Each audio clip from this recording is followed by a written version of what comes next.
So the triple 1, 2, 3, 5, 6, 7. 1, 2, 3, 5, 6, 7. Remember that? That part, I remember. I remember. I've never done that. That part, I remember.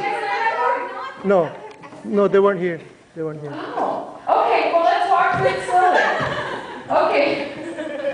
So it's a turning basic, not a crossbody, like a turning basic. Gentlemen, 1, 2, 3. You already have to be up so that you can double turn it. 5, 6, 7. Which means after you do your basic, 1, 2, 3, 5, 6. I've already started to turn. 1, 2, 3, 5, 6, 7. So that you can get around in time.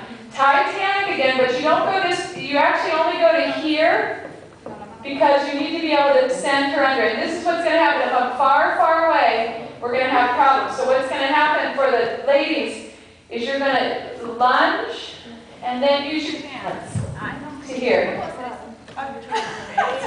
Now, be careful, be careful. Okay, ladies, don't do this. Slam. You actually are going to step back And sit. Yeah. And actually, this was straight. I have a foot problem today.